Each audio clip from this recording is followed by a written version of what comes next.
Her face says it all. The terror, the fear. But this young girl was found alive. Don't worry, your father is here, they tell her. A moment of relief amongst so much pain.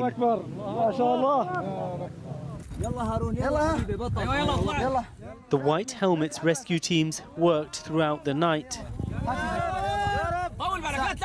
Every second, every minute counts whilst there are still survivors trapped. Come on, Haroon, come on, they shout to the boy. But tragedy is everywhere. Here, the limp body of one child is carried away. Then another follows.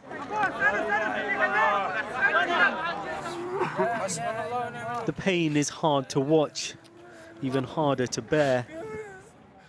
This man has lost his mother, wife, and 3 children. Here in opposition-controlled Syria, battered by years of war, there was already a humanitarian crisis. And bringing in help is now even harder. There used to be 4 border crossings used by the United Nations to deliver aid to rebel-held areas. Under pressure from Russia and China, who want the aid channeled through Damascus, now there's only one at Bab al-Hawa.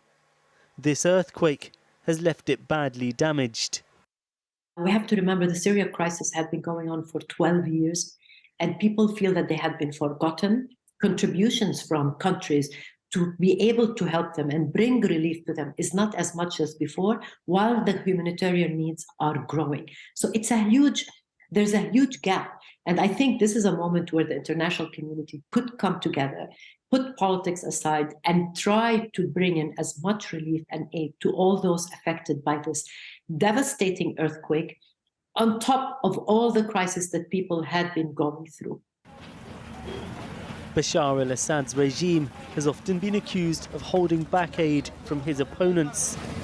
In areas under his control, his allies, the Russians and Iranians, who helped destroy so much of the country, are the ones now helping with the rescue effort.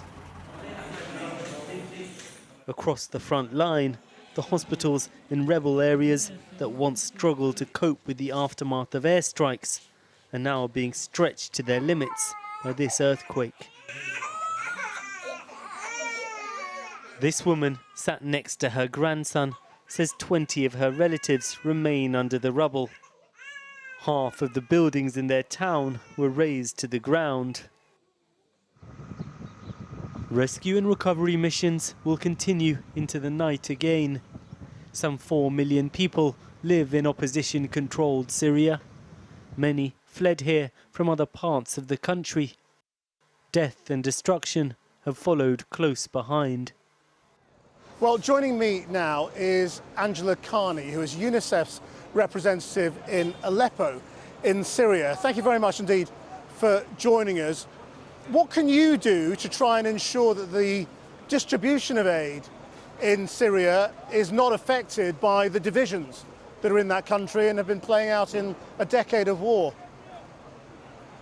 Well, I think that the UN has been here the whole time and it will be here to stay. And so we're working with communities, we're working with international and local NGOs. And so it's nothing new for us. I mean, it's just a much, much bigger scale.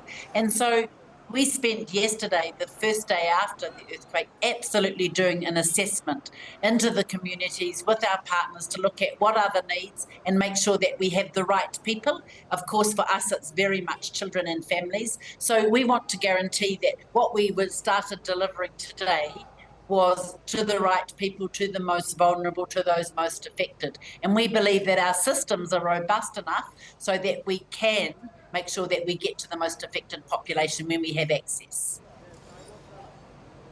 Right, well, where do you mean by the most effective? Are you able to get aid in to that bit just across the border that is regarded as enemy territory by President Assad?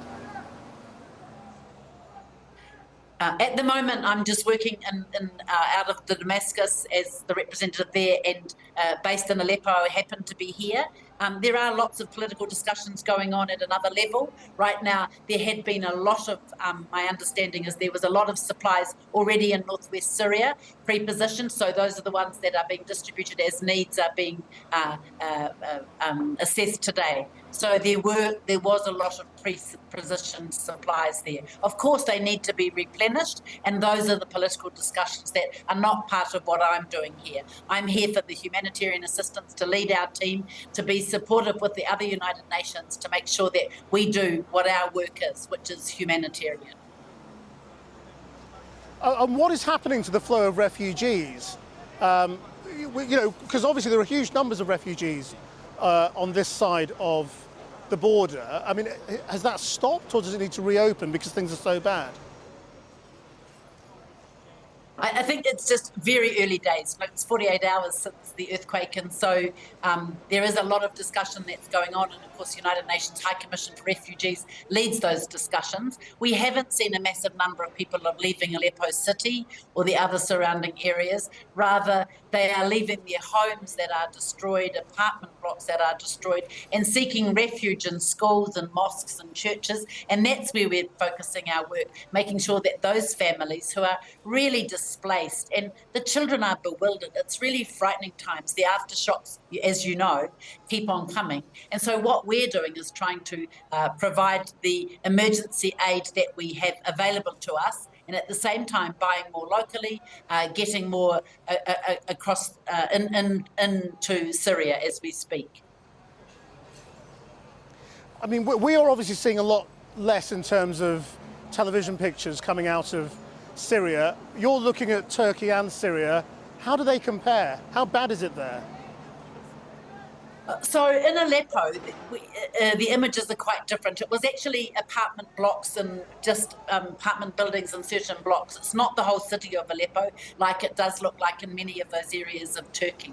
It's much more just individual, but of course there's many apartment blocks that are no longer safe, and the government has stopped people going back to them today because of the severe cracks. But every child that is displaced has a right to be looked after and cared for. So it's not the massive destruction that you're seeing in like Gaziantep or the other places in Turkey. But there's been a lot of deaths. The hospitals have been overwhelmed. The schools now have become safe refuges for these families. So it is a real emergency. Angela Carney, thank you very much indeed for joining us from Aleppo tonight. So if we just take a look at what is going on behind us here at this one scene, I mean, you will see, even though here we have the crane, the diggers, what this boils down to is a large number of people passing small buckets of rubble, because they're heavy, down a human chain, down that line, day in and day out now, and until they get everybody out of these flats. There's more than 24 flats in this building before it came down, and so there is a huge amount of work to be done here, and it boils down to one person handing the bucket to another, and they'll go on doing that all night.